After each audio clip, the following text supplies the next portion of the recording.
रुकने वाली घड़ी। एक रहस्यमय कहानी। गहरे जंगल के बीचों बीच बसा एक प्राचीन घर। इस घर में रहने वाले हर व्यक्ति ने एक विचित्र घटना के बारे में सुना था। एक दादा घड़ी जो हर बार तब रुक जाती है जब घर में किसी की मृत्यु होने वाली होती है। इस घड़ी को रुकने वाली घड़ी के नाम से जाना जाता था और इसके साथ जुड़ी कहानियां पूरे इलाके में प्रसिद्ध थी। नई शुरुआत। अनुज और उसकी पत्नी सृष्टि ने हाल ही में ये पुराना घर खरीदा था। उन्होंने सोचा था कि ये उनके लिए एक नई शुरुआत होगी। घर की उम्र भले ही 150 साल से ज्यादा थी, लेकिन उसकी बनावट और खूबसूरती ने उन्हें मोहित कर दिया था। घर में घुसते ही अनुज ने दादा घड़ी पर ध्यान दिया।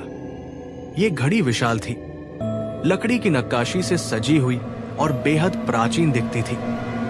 सृष्टि ने मुस्कुराते हुए कहा, ये घड़ी तो इस घर का दिल लगती है। लेकिन अनुज को घड़ी के बारे में कुछ अजीब सा महसूस हुआ। अजीब घटनाएं।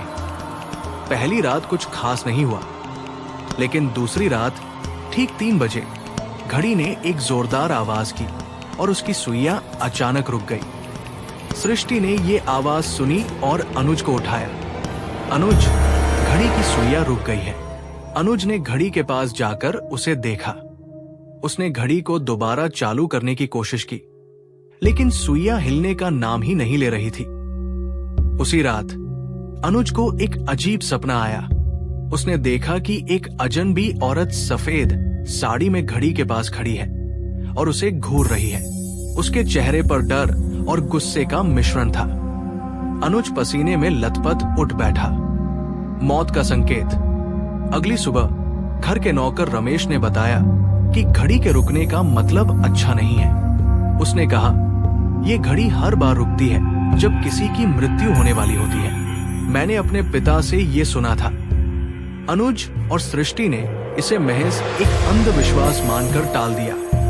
लेकिन उसी शाम रमेश की अचानक सीढ़ियों से गिरकर मौत हो गई। ये घटना इतनी अप्रत्याशित थी कि दोनों सकते में आ गए।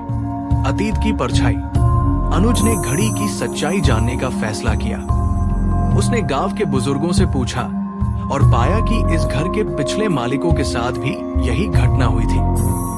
हर बार जब घड़ी रुकी, किसी न किसी की मौत हुई। एक दिन अनुज को घर की पुरानी अटारी में एक डायरिया मिली। ये डायरिया घर के पहले मालिक राय साहब की थी।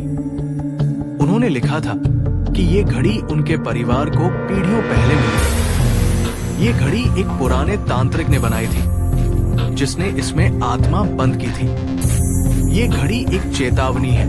डायरियों में लिखा था, जब ये रुकती है तो इसका मतलब है कि मौत करीब है। लेकिन इसे चालू करने की कोशिश मत करना, वरना ये आत्मा भयंकर हो जाएगी। घड़ी का रहस्य। अनुज और सृष्टि ने फैसला किया कि वे इस घड़ी को घर से बाहर निकाल देंगे। लेकिन जब उन्होंने ऐसा करने की कोशिश की तो घड़ी अपने आप भारी हो गई और उसे हिलाना नामुमकिन हो गया। इसी बीच सृष्टि ने एक और अजीब बात नोटिस की। घड़ी के शीशे पर कभी कभी आकृतियां बन जाती थी। ये आकृतियां उन चेहरों की होती थी जो बाद में मर जाते थे। अगली बार जब घड़ी रुकी तो शीशे में अनुज का चेहरा दिखाई दिया। मौत का खेल। अनुज ने इसे रोकने का फैसला किया। उसने एक तांत्रिक को बुलाया। तांत्रिक ने कहा, यह घड़ी केवल एक चमत्कार से रुक सकती है। इसे तोड़ने या हटाने से ये और ज्यादा खतरनाक हो जाएगी। तांत्रिक ने एक अनुष्ठान शुरू किया। जैसे ही उसने मंत्र पढ़ने शुरू किए, पूरे घर में तेज हवा चलने लगी। घड़ी जोर जोर से आवाज करने लगी। सृष्टि घबरा गई और उसने अनुज से कहा, ये मत करो, हमें ये घर छोड़ देना चाहिए।